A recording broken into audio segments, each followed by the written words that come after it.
Hi, friends. My name is Drew David Combs. I am the playwright of tonight's show, and we have a little business to discuss before we start. So, this is very much the first step of a reading. This is not something Parley usually does. Usually, we do a fully staged reading, scripts in hand. It's very, it's got lights and sound and props and all that. This is different. We want to do something new for for a new era of theater. So this will be a reading, very pared down, no lights, no sound. And we are going to be displaying the script as the actors read it. So you can read along. If you'd like to do that, you can pin the video, and I'm going to explain how to do that. If you want to pin the video so you can read the script, find Jamie's box.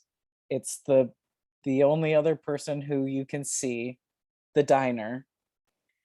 And you go up to the upper right-hand corner. There are 3 dots.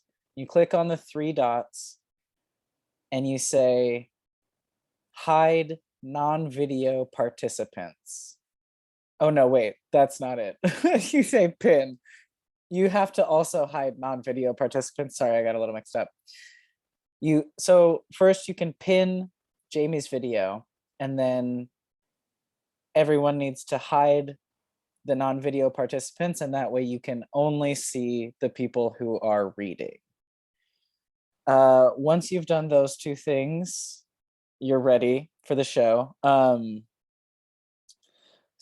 little more business. We are a very small company. We do run a lot on donations, on dues, on things like that. So if you do want to give us some money, we would really appreciate it. You can go to parleyproductions.com/donate.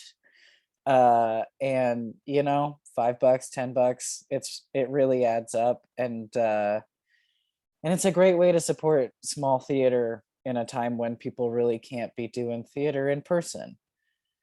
Do I need to say anything else? Pin the video, hide those non-video participants, and thank you for coming. Enjoy the show.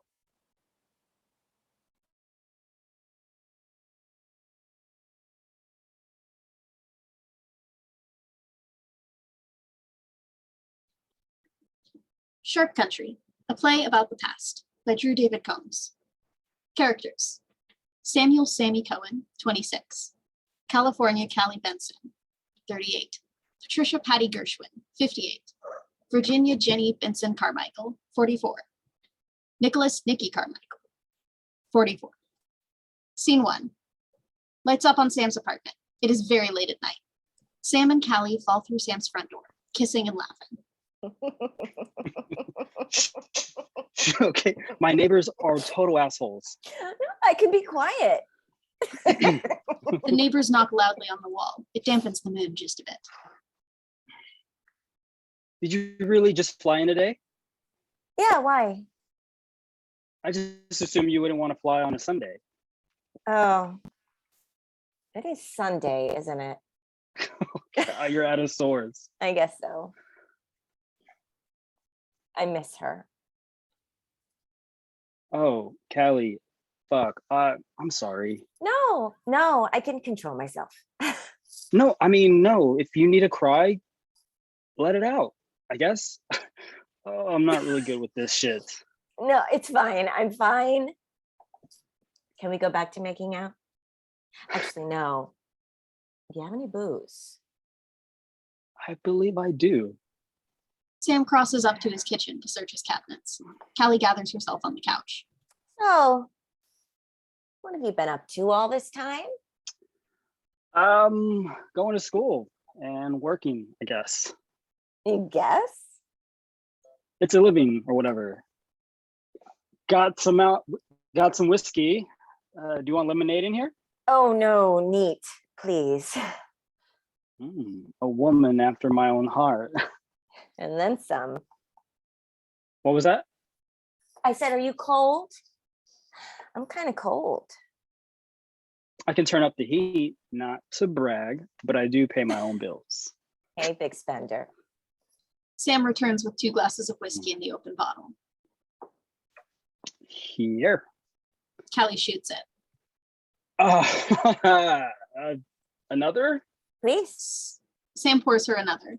By this point, Cali has taken off her heels and put her legs up on the couch. They sip slowly, silently, for a minute. What about you? What have you been doing? Working, I guess. You guess? It's a living or whatever. Well, what do you do now? I'm a lawyer.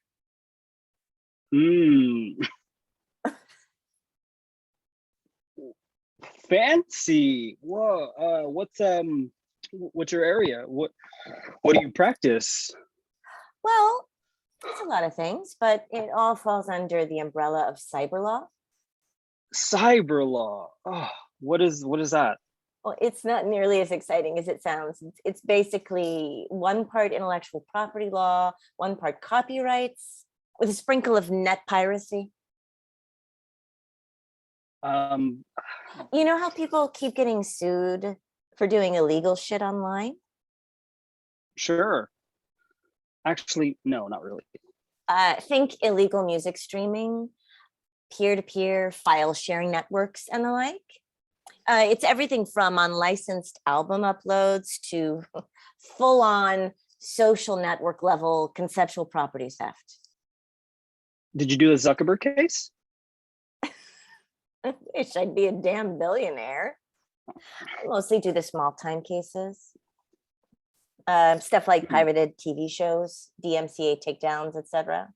It's, well, like you say, it's a living.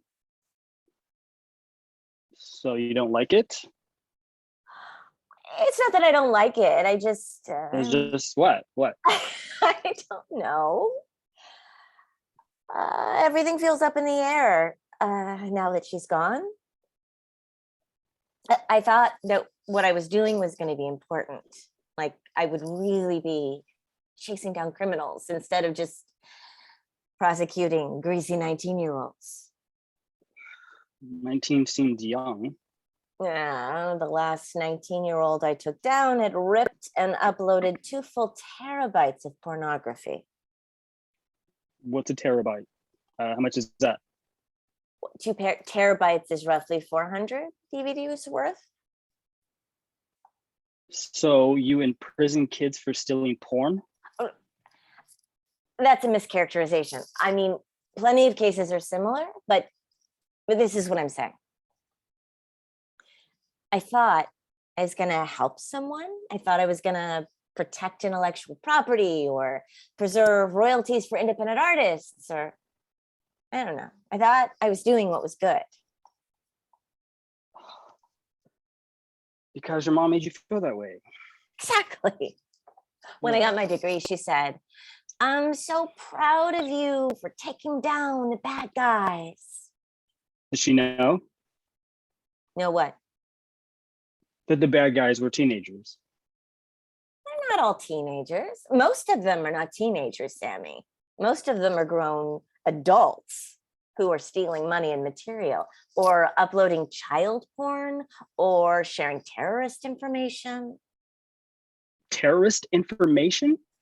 I'm not a judge. I'm not a cop. I don't go into their homes and seek them out. I just prosecute them. I tell the jury what I know. With the intent to have them convicted. Well, that's my job. What kind of time do these people serve? I don't want to talk about this anymore. I'm just curious. Then you can look it up. I'm done talking about it. I'm sorry. Yeah. I am sorry, Cal. I shouldn't have pushed you. You just wanted to talk about your mother. I didn't even want to do that. I just wanted to come over and have some casual sex and maybe stop thinking about what went wrong in my miserable life for 5 fucking minutes. You think it would only take me 5 minutes? The last time I saw you, it would have only taken 5. That was 12 years ago. I can assure you, I've had sex several more times since then. You know, somehow I don't believe that. Oh, no? In this town, pickings aren't slim. It's changed a lot. Yeah, more strip malls. Yes, more businesses have come in, but it's nice here. The people are nice and the girls are nice. But are they smart? What do they give you? What do they give me? Besides head? Crass. They don't give me trouble, not like you. When did I ever give you trouble? 12 years ago, 11. 10, Um, 9, 8. I can count too, Sammy. And if I recall correctly, it was you who gave me trouble back then. only because I was underage. Frankly, I don't think 16 is underage. Not the 16-year-old that you were. I was 14, Cali. What happened between us was some trouble. But that was then. That was when you couldn't last 5 minutes. What's your record now, Sammy boy? Don't tell me it's still 5 minutes. I actually don't. Don't what? I can't. Can't get it up? I can't concentrate. You have to stop kissing me for a second. The neighbor's hammer on the wall.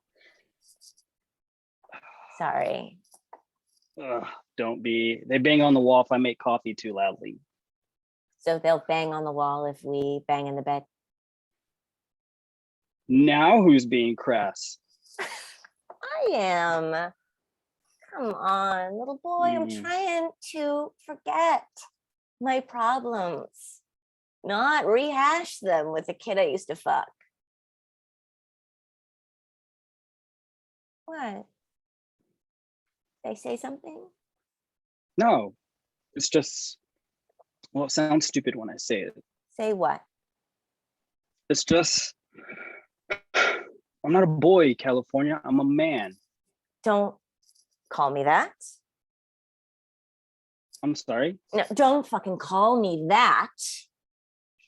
Look, I get it. You're a man. You can get it up, whatever. But don't. Cali, please, that's not what I meant. Please just stop yelling. Please, my neighbors are gonna call the cops. Look, little boy, I get that you're a big man on campus and you get all little girls around and you think that just because you fucked a teacher in high school, you're hot shit. But listen, you couldn't possibly know what I'm going through right now. And I don't appreciate being called California. Cali, I'm sorry. Please, I'm sorry. I didn't mean to upset you. I don't, please. I don't. Okay. And for the record, never mind. What? No, never mind. I'm sorry. Yeah, me too. Can we please just fuck? I'm sorry, Sammy. I didn't mean to explode like that. I'm stressed out.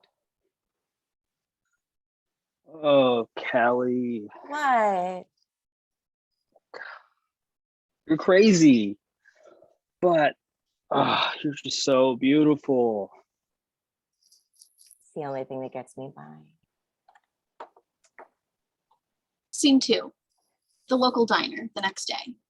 Sam and Callie sit across from each other at a 2-person table. Patty approaches the table with 2 cups of water. Nice to see you, Sammy. Here you go. Oh, is that my baby cousin, California? Patty, hey. Oh my goodness. I didn't know you were already back. Oh, I am so sorry about your mom, baby. Thanks. We're going to miss her around the diner. And listen, hon, if you need anything, just let me know. Anywho, what can I get you? I'll have the number 4. And how do you want those eggs? Poached, Toast? rye. All right, sugar. And how about for Sammy? The usual? Yes, please, Patty. Thank you. Patty takes their menus and bustles away. So what's the usual?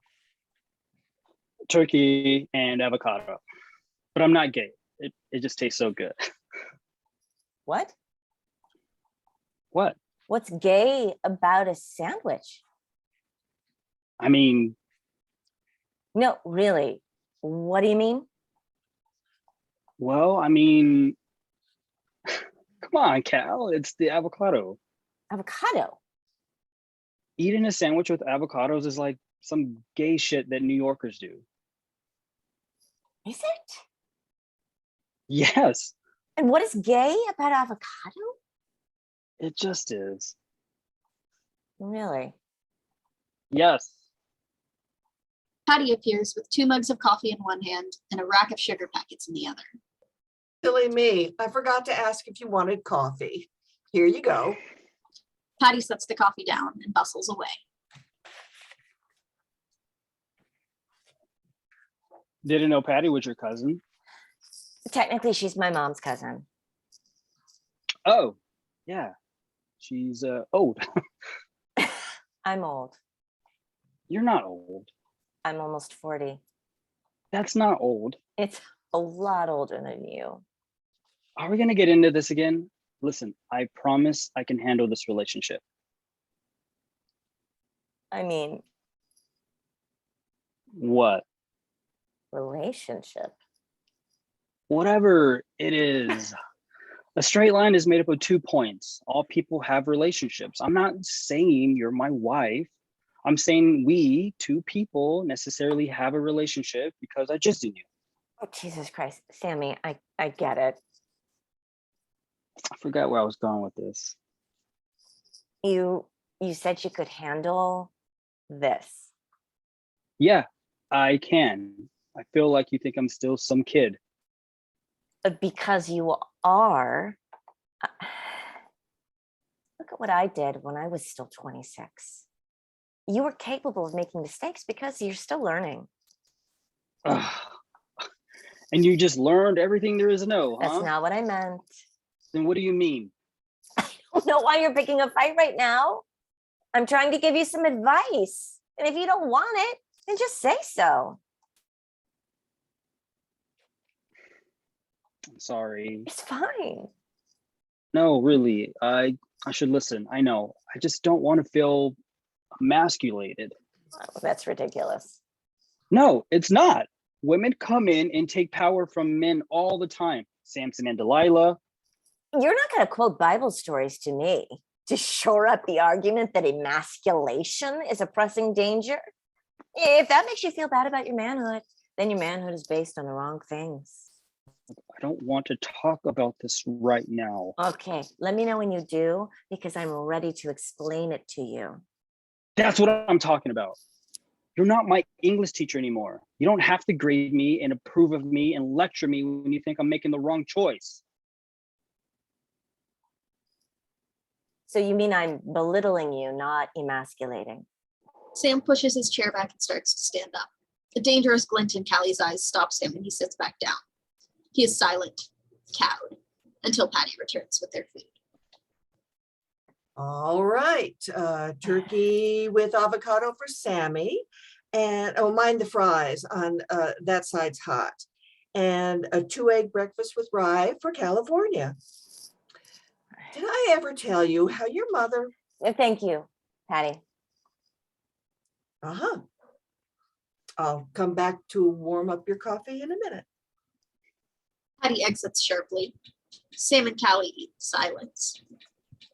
After a minute, Patty returns with a coffee carafe, refills their mugs. Thanks. Patty nods and awkwardly scoots away.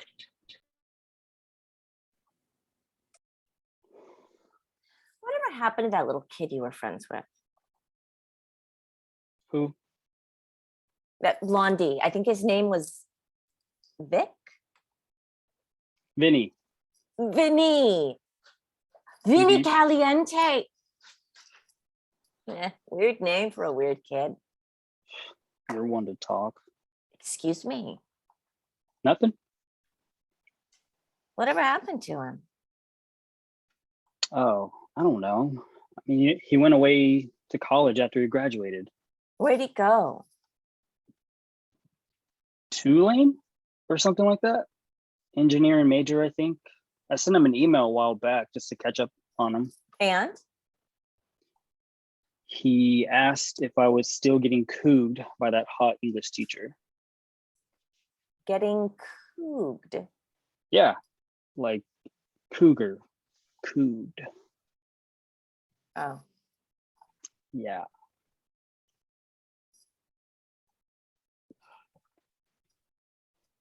She loved that stupid Twin Peaks show. I think that's why she worked in a diner. Your mother? Yeah. I think she always saw herself as some kind of quaint little server in a blue apron, serving cherry pie to townies. We're not hayseeds out here. I just mean, she could have done better.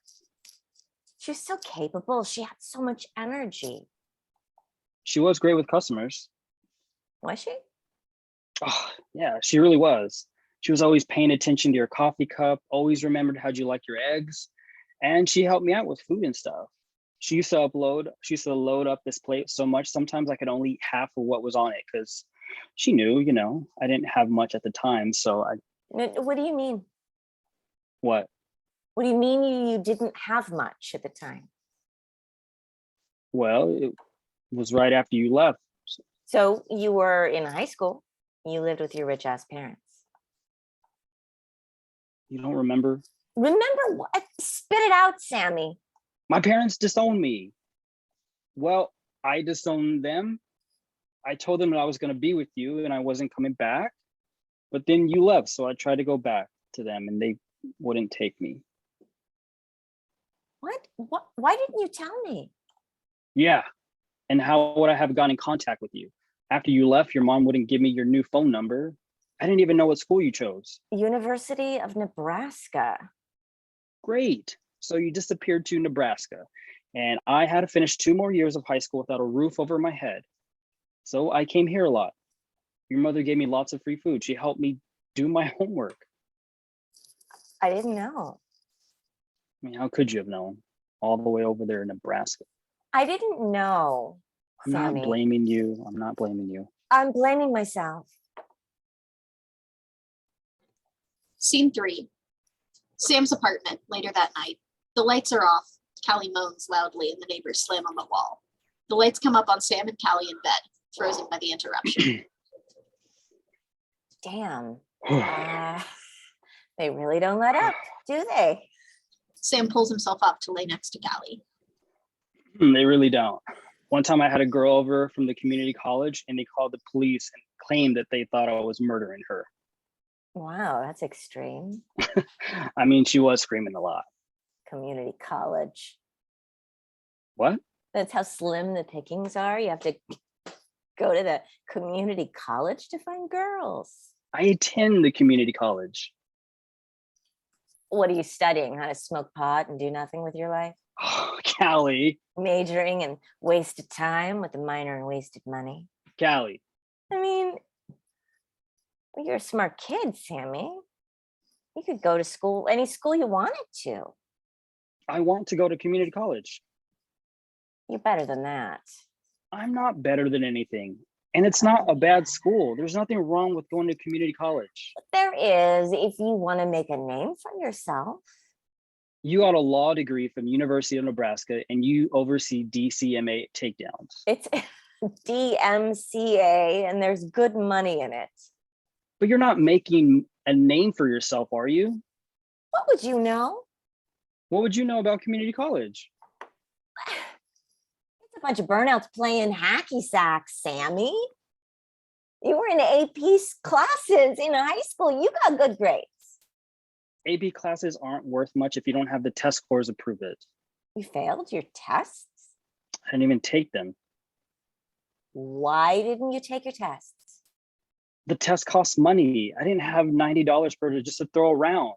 Any money I had, I was spending on gas and food. I lived in my car. Sam gets out of bed and shuffles over to the fridge. He opens it up and takes a jug of cranberry juice out. Callie follows him over and puts her hand on his shoulder. I'm sorry, Sammy. I forgot. It's fine. It's easy to forget. It shouldn't be. I shouldn't forget. I just have so much on my mind lately. Right. I'm sorry about that. No, it's fine. Jesus, my mother would be so disappointed in me. Why do you say that? She was so strict about being a good person, you know? She was adamant about helping others and caring for others. Mhm. She had us, Jenny and me, she had us out on the weekends volunteering in soup kitchens and food banks. She kept us in line. And I still turned out to be a bad person. No, Callie, you didn't. Didn't I? I don't think so. Well, what the hell would you know, community college? Callie! It was a joke. I'm joking. I don't think people are good or bad. Everyone's just doing the best that they can with what they have. Some people do a lot better, you know? Some people have a lot more. Surprisingly philosophical, Sammy. I have my moments. What are you studying over there at the community college? You don't have to say it like that. I'm asking you a question. Journalism. Really? What? It's just journalism? It's a really specific field. You couldn't have chosen English or something? I know what I want to do. Well, I know. It's just that a journalism degree is kind of useless. It's not useless. Jesus, you sound like my mother. Well, she didn't approve either? When I was 13, she told me newspapers would be obsolete by the time that I got my degree. Yeah. And she was right. It doesn't matter what kind of media I'm in, whether it's newspapers or online reporting. I want to travel and I want to document the world, and I'm going to do it as a journalist. Okay. What? Nothing. I said okay. Yeah, but you said it like you think I can't do it. I think you can do whatever you put your mind to. Ugh, thanks, Mom. Ugh, don't call me that. Look, Sammy, you're a brilliant kid. Whatever you do, you will be great at it. It doesn't matter what I think anyway, right? It does matter. I'm sorry I said that thing at the restaurant earlier. It's okay. I mean it. It's okay. I Hmm. know I'm not your teacher anymore. And it's okay if you don't want to hear my opinion. But you're going to give it to me anyway? Of course I am. I'm almost always correct. And when you're not? I wouldn't know. It hasn't happened yet. Let's go back to bed, huh? Oh, fuck. You'll have to give me another minute. Oh, no, I meant let's go to sleep. Oh, no, I don't want to do that. I want another round. I'm more than a piece of me, Callie. Are you? You're a really nice piece of meat. I like meat. Carnivore. Sam throws Callie over his shoulder and marches back into the bedroom. Scene 4. Sam's apartment the next morning. Callie is getting dressed. Don't know why I bothered to get a hotel room when I'm spending all my time in your bed. Never mind. Callie's cell phone rings. She walks several feet away from Sam and answers. You reached Callie Benson? Oh, Ginny.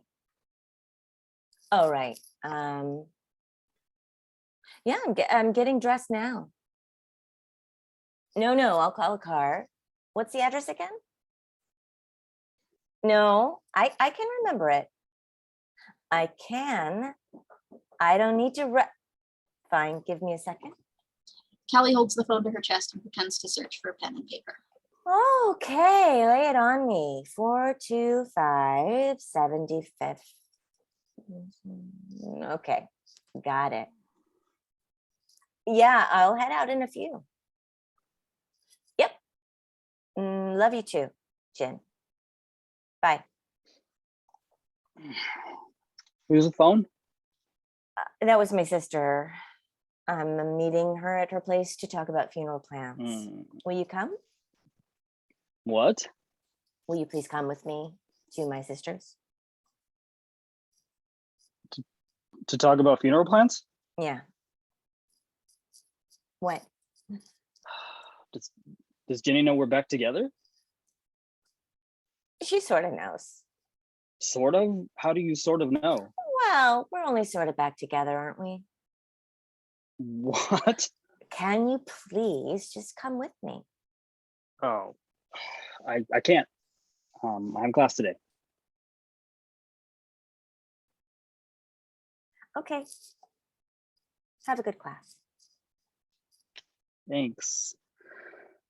Have fun with your sister. Yeah, I'll do that. Callie gets back into bed to give Sam a kiss. He kisses her reluctantly. What's going on? What? First you lie about having class. Now you don't want to kiss me back. Jesus, that lawyer brain of yours. Uh-huh. And now you're dodging the question. Objection. Overruled. What's going on? Nothing. I'm still half asleep, Cal. I don't want to go sit with you while you talk to Jenny about your mom's memorial. And Is that not enough of a reason? it would be if that was it. What else? Nothing. You think we should tell her we've been seeing each other? Well, she doesn't have to know every detail of my life, Sammy. You think she's not going to find out? I think it doesn't matter right now. It obviously does. Why bother inviting me if you don't want her to know? Because she'll be nice to me if you're there. She'll be a lot nicer to me, and I don't want her to be harsh with me. I can't handle it right now. Oh, Kelly, look, I'll go with you if you really want me to. No, never mind. I can do it. I Nope. should do it. No, I can go. No, it's fine. You stay, and I'll come back to you when I'm done, okay? And try to clean up this place a little while I'm gone. Looks like a pigsty. I know where everything is. Uh-huh. I do. My wallet's in my pants pockets, and my pants are underneath the coffee table. The keys are under the pile of mail from yesterday afternoon. My phone is... There you go. Just try to pick up some of the garbage. Why don't you? You're sounding like my mom again. I told you not to say that. The fuck is wrong with you, Sam? It was a joke. I'm sorry. I'm leaving. I'll see you later. Callie grabs her purse and storms out, leaving Sam confused and alone. Scene 5. Ginny's house, a little later. Callie and Ginny are sitting at a dinner table sipping coffee. We're having the memorial at the diner. A memorial at the diner? We're not having a funeral at Our Lady of Integrity? No, we're not having a funeral. What about Mom? Well, she's already been cremated. Who decided that? I don't want to have an argument about this, Callie. I did what I thought was best, and I think it's best not to have an entire Catholic funeral for a woman who didn't even go to church. She went to church with me every Sunday. Well, as soon as you fucked off to Nebraska, she stopped. I did not fuck off to Nebraska. Didn't you? I enrolled in law school. After nearly getting yourself arrested. I'm not interested in having that conversation right now.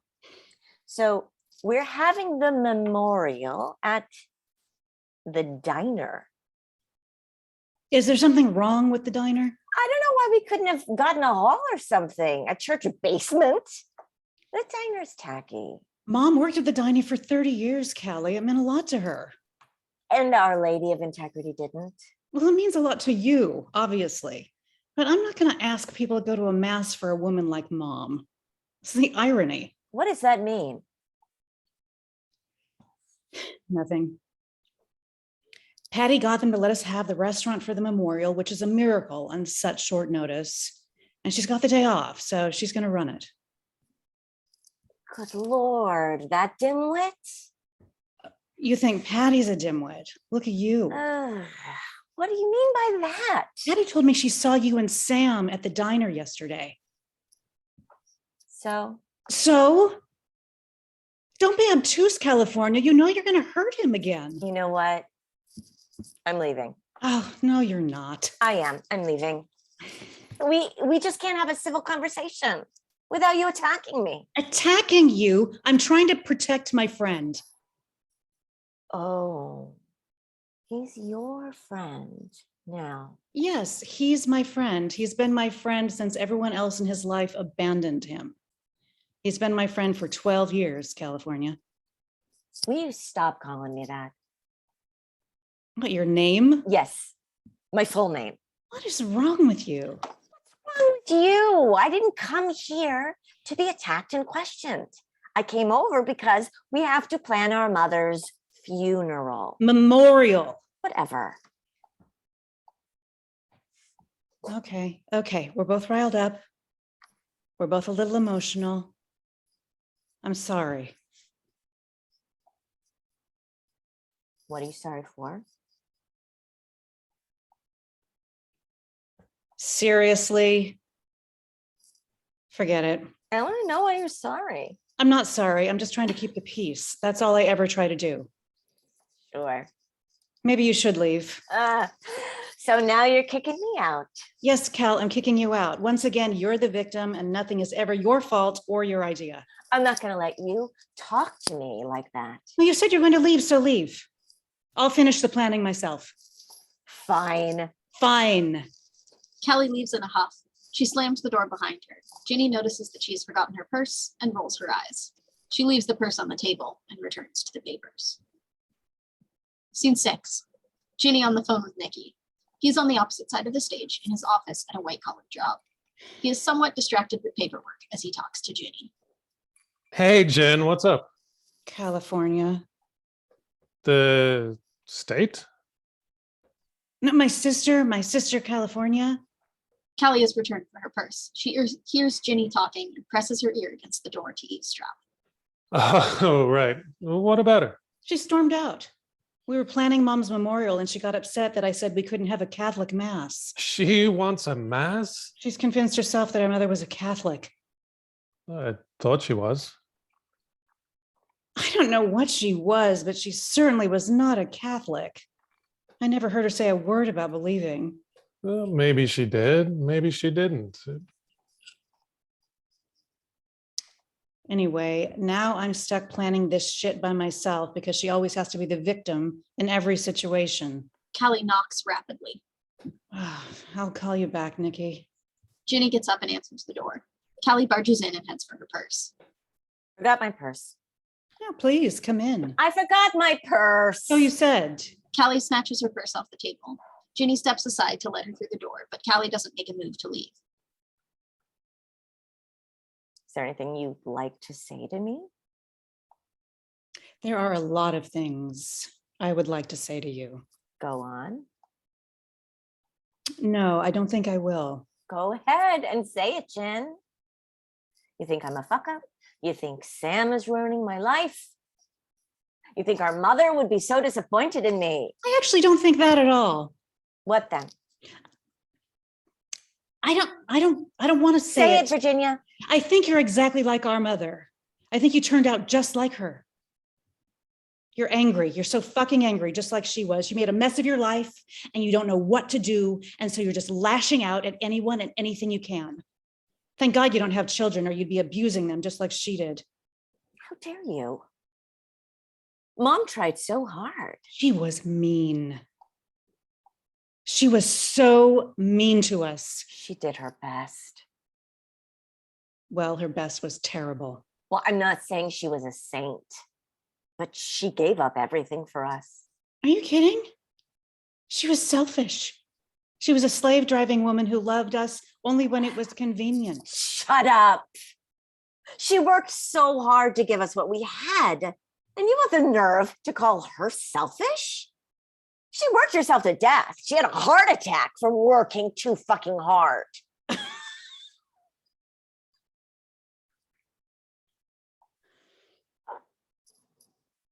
She had the damn heart attack from doing too much cocaine, Cal. No. Yes. She was using cocaine on and off our whole lives. Or didn't you notice? Well, no, because you were too busy groveling to pay attention to her erratic behavior. I didn't grovel. Oh, really? All those heartfelt cards you wrote her, all those little notes you left her in the mornings before we left for school, begging her to love you, all the times you forgave her for chucking a stapler at your head. That was one time. One time she threw a stapler at me. Yeah, one time it was a stapler. One time it was a plate. One time it was a hammer. Just because she always missed doesn't mean she wasn't trying to hurt you. But she was trying to discipline us. You really need to throw a plate at a 4-year-old to get them to behave. Even as a kid, I knew that was crossing the line. Jesus, California. How can you be so obtuse? Don't call me that. California. Why can't you just be California. civil about this? Civil? You want me to be civil? You want me to be civil with you while you explain away our mother's addiction and abuse? I want you to stop calling me a name you know I hate. Oh, yeah, fucking right. I bet you secretly loved having that weird name so you could explain it to people and demand they call you Cali and then get mad when they call you California because you've always just wanted to be the victim. You don't know everything about me. I don't know anything about you. Not since you ruined a teenager's life and then moved to Nebraska and ignored him for 12 years. Is that what you're mad about? That I went to Nebraska for law school? I'm not mad that you went to law school. I'm mad that you committed statutory rape. I'm mad that you escaped a felony conviction because Sam didn't want to press charges. Who's going? I'm mad because you ruined that boy's life and now you're back like nothing ever happened. He loves you, California. He thinks that you love him too. Stop. I can't hear this right now. Oh yeah, when are you going to hear it then? I'm not. I'm leaving. Oh, you're just going to run away again like you always do. I don't. Sooner or I'm later, not. you're going to have to face the problems you created.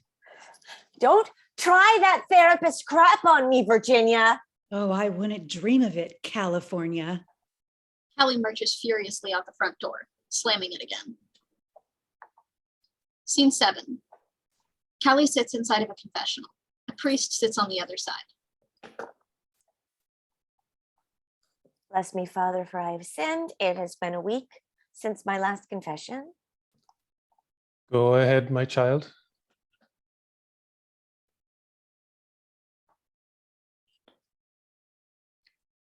What's troubling you?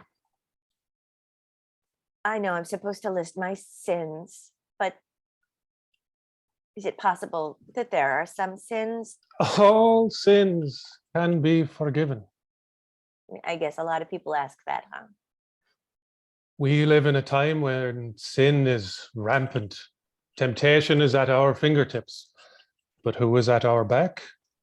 Jesus Christ, who gave his life that we may move forward, absolved of guilt and sin. Tell me your sins, my child.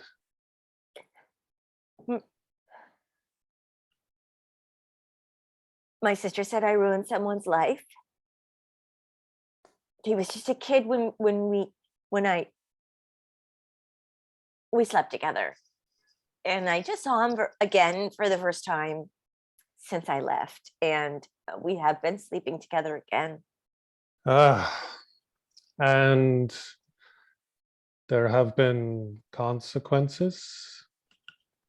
No children, if that's what you mean. We haven't even had a scare. There were other consequences. Which were? Oh, Father, I did ruin his life. His family disowned him. My sister is furious with me.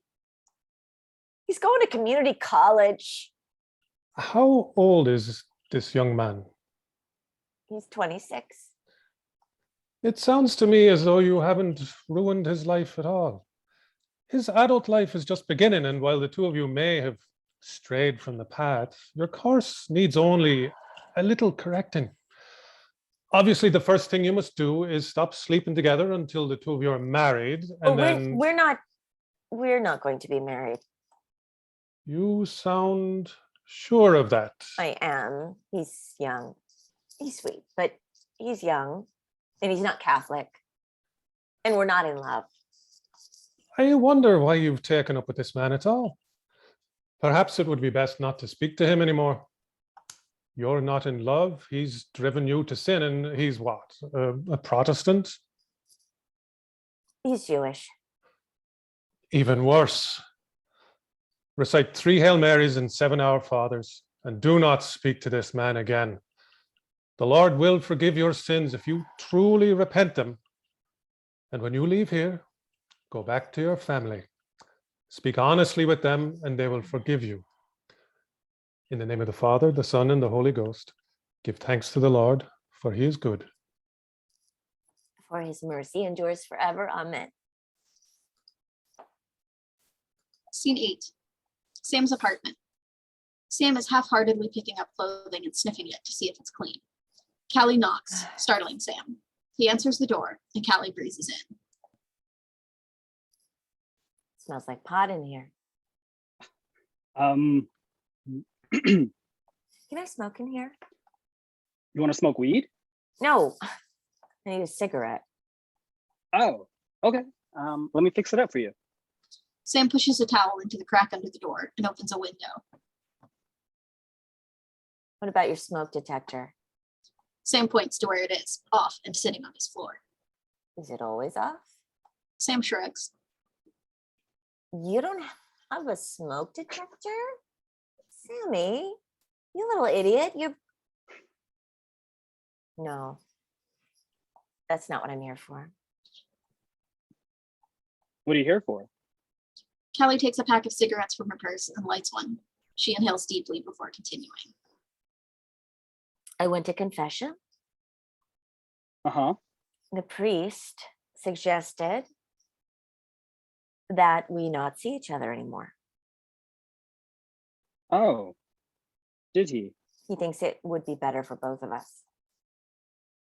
And what do you think? Cali takes another long drag. You agree with him? It's just, all of this is very sudden, Sammy. One minute I'm prepping a case, the next I'm on a flight back home because my mother is dead. As soon as I got here. You came and you found me because you wanted to see me. Don't give yourself so much credit. I mean, of course I wanted to see you, but I'm only here for a week.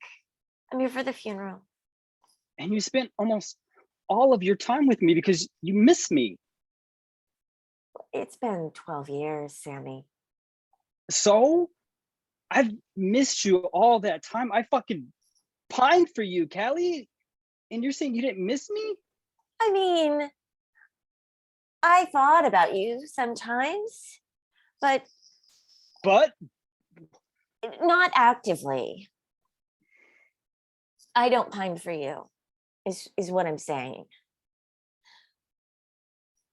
I looked you up before I came back. I looked for you online. I wanted to see how you were doing. And how am I doing?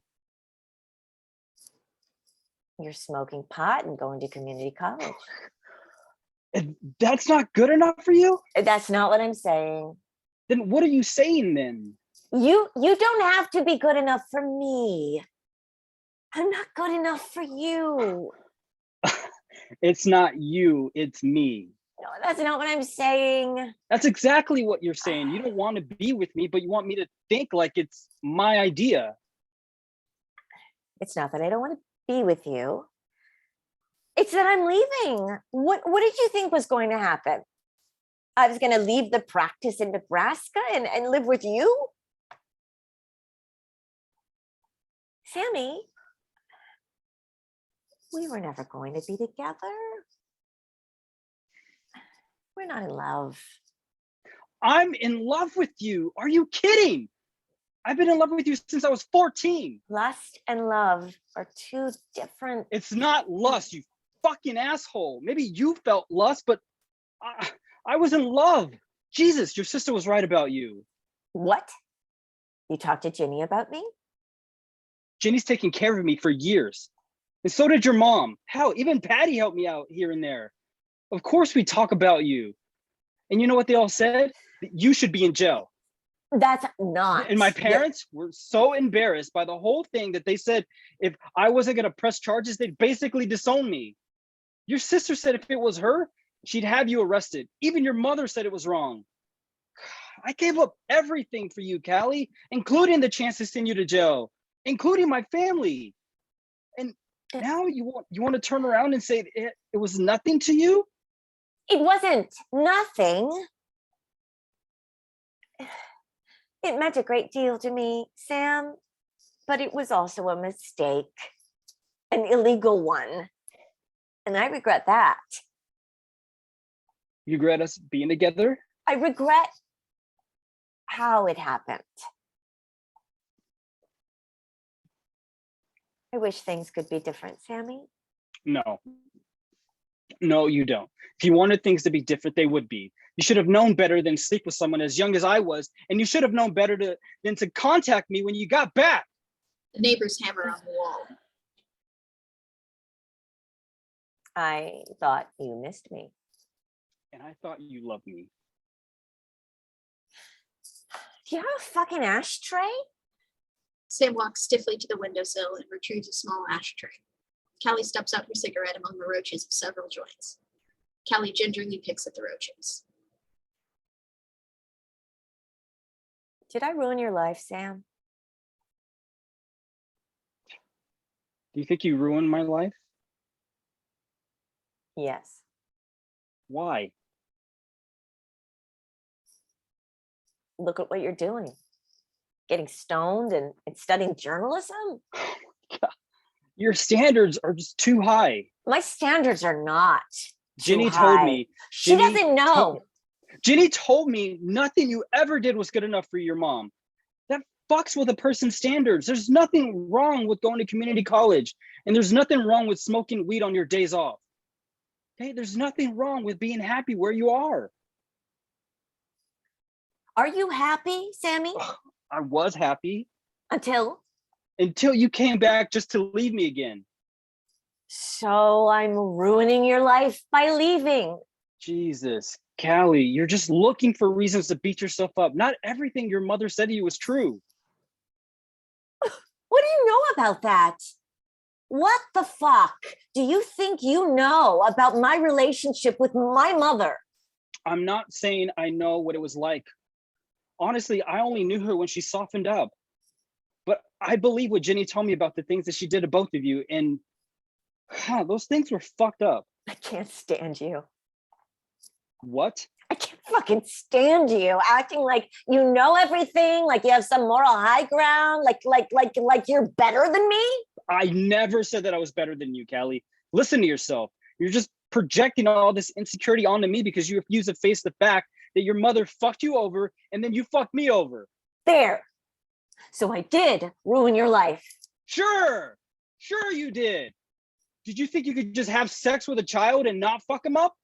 Do you think you could seduce a 14-year-old and then disappear without causing some lasting trauma?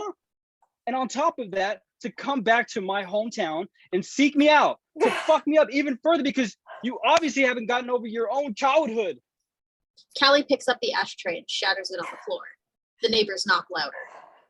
Don't act like you understand me. I'm not trying to act like that. I'm trying to be fucking honest with you. Why? Because I love you, you fucking creep. Creep? You're a creep. You're a creepy fucking little creep. Callie darts forward and slaps Sam across the face. Sam grabs her arm and twists it behind her. Let go of me. Why are you like this, huh? Why are you like this, California? Don't fucking call me that. Callie breaks free of Sam's grip and turns to face him. I can't believe you.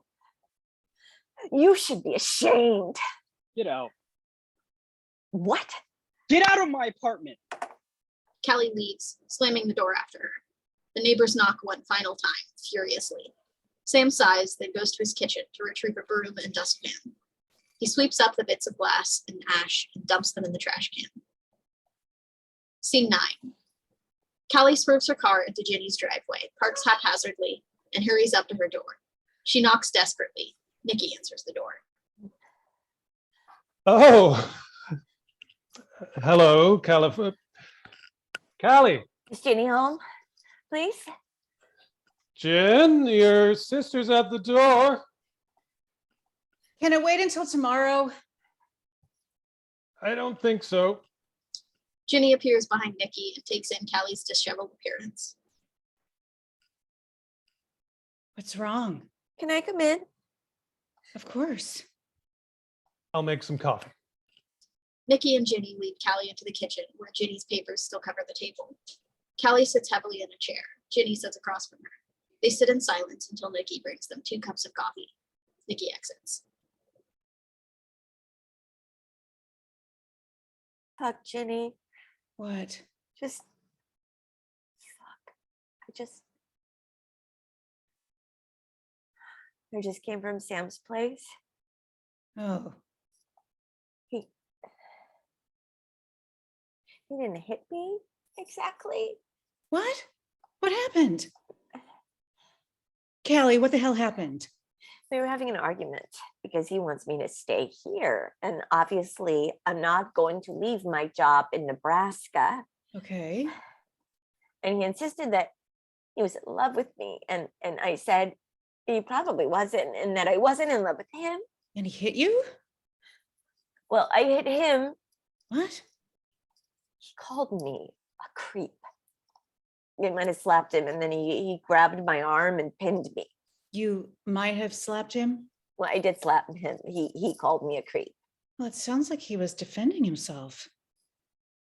He should know better than to put his hands on a woman. He shouldn't defend himself? He's so much bigger than me.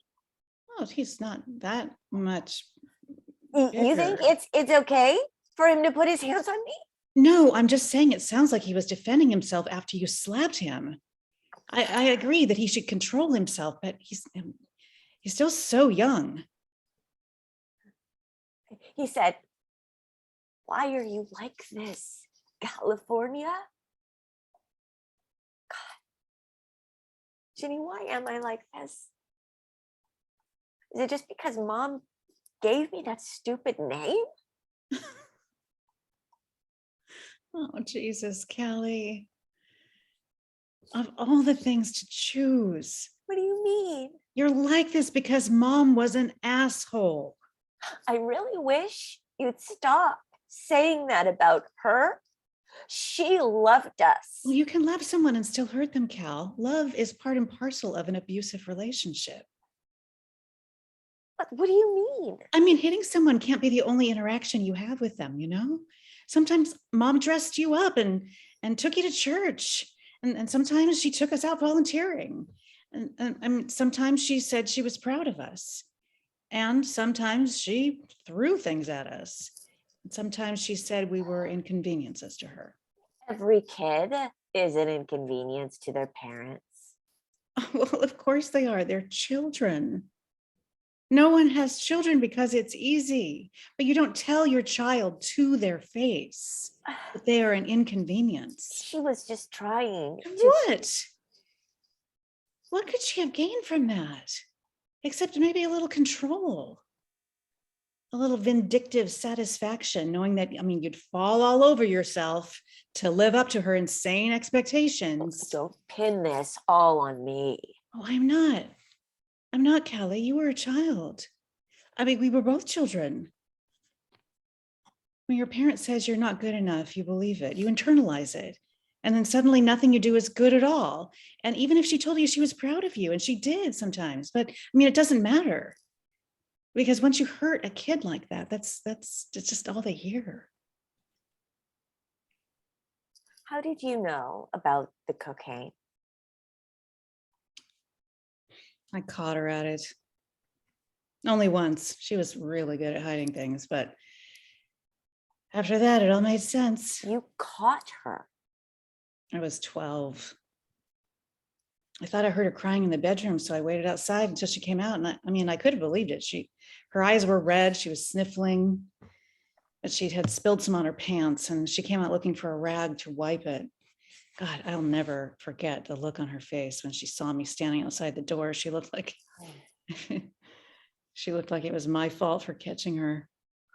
She was pissed. Wow. Yeah. She was an angry woman. And she raised two very angry children. You don't seem angry. I was so angry I became a therapist. What? I mean, I figured it was my only way forward.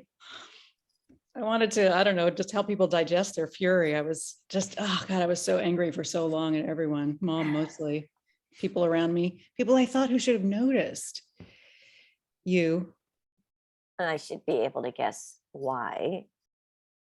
No, it doesn't make sense. Like everything else. Like I said, Cal, we were kids.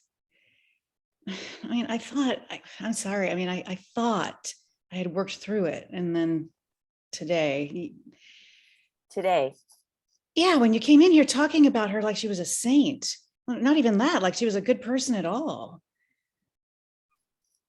You don't think she was a good person? Of course not. No. Do you think she was a good person? I thought she was. I don't know. I thought she was. She never hit us. Well, if that is the best thing you can say about her. She loved us. I know she did. Every parent fucks up one way or another. Callie. What? Was that a normal childhood? I don't know what you're talking about. Come on, Callie. I don't know what you're talking about. Maybe you're not ready to face it. Oh, cut it out, Virginia. Whatever happened, she was our mother. And we have to forgive her. Maybe you do, but I am not there yet. Well, we're having her memorial tomorrow. Yeah, and I just threw everything together this week. And I mean, what did you do to help? You flew home and you just run around with Sam. We are talking about forgiving our mother. Just because she died unexpectedly doesn't mean I have to suddenly reconcile years of abuse. Death does not canonize people. If she asked forgiveness from God. But did she ask forgiveness from me? Ginny. I'm serious. It doesn't matter what God says because she didn't throw a stapler at God. She threw a stapler at you. Maybe you get some comfort from imagining Jesus forgiving her. But don't shit on my religion like that. I'm not trying to shit on it. I'm not saying you don't derive real comfort from it. I'm saying that I don't. I don't like the idea that you could just go to a priest and say a few words and all of a sudden your sins are absolved as if they didn't hurt real people, as if there aren't earthly consequences. That's not how it works. There are still consequences. But God forgives you for the sin itself. I don't care. I don't want to forgive her. Well, I guess you don't have to then.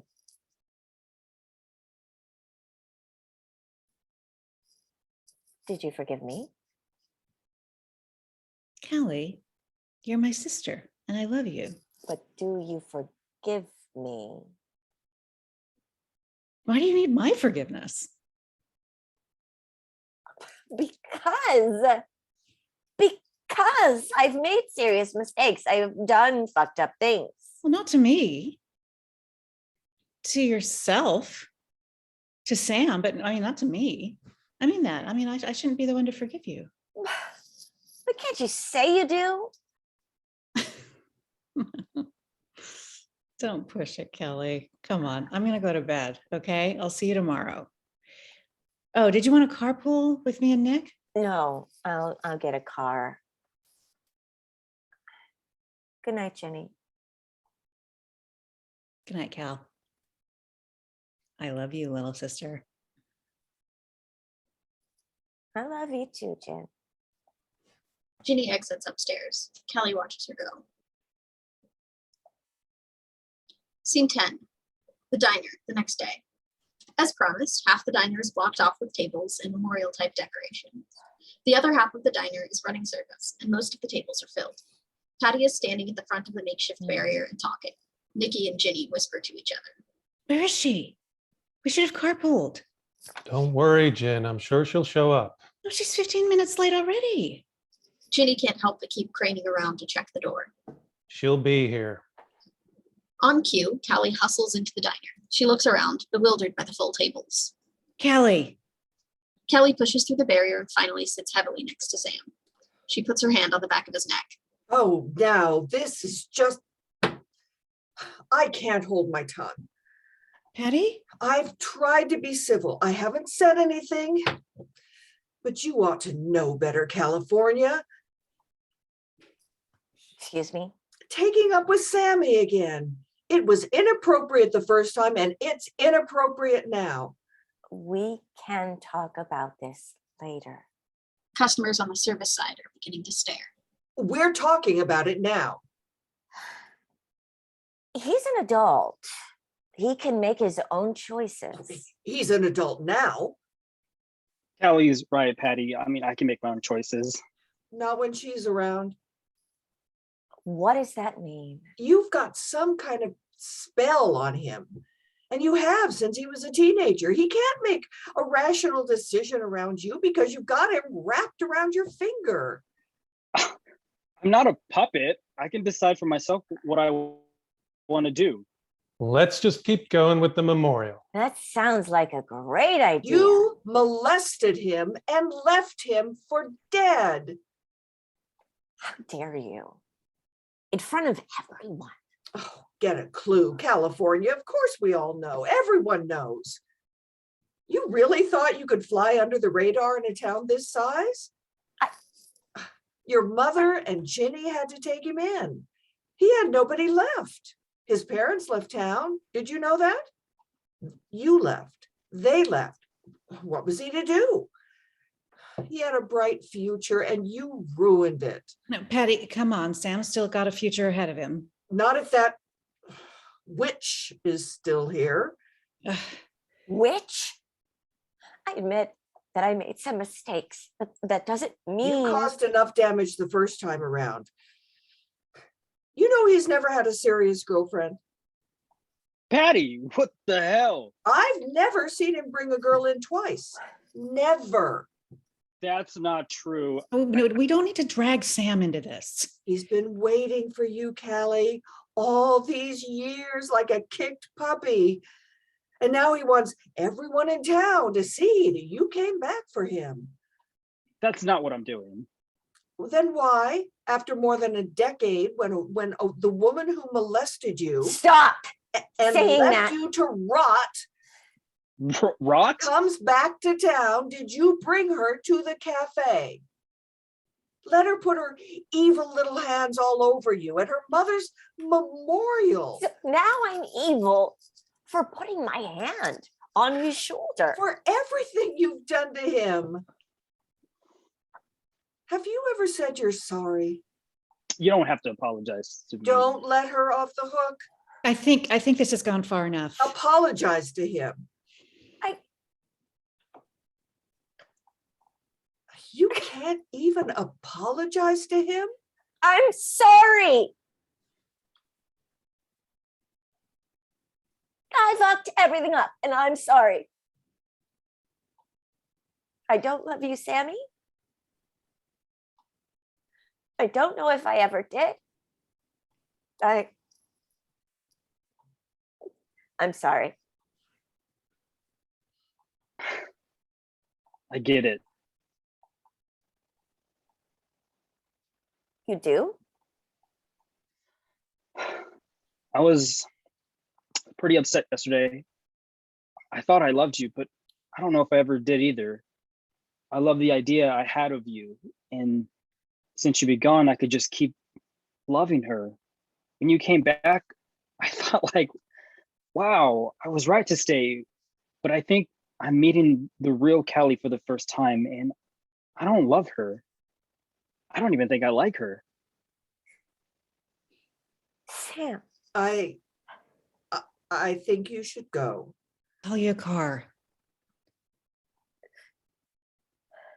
Sammy? Do you have anything else you want to say? No. Okay. Goodbye. Cali exits the diner, pushing through the tables and out the door. Sam seems to think better of his decision and calls after her. Cali! Cali! Cali does not re-enter. End of play.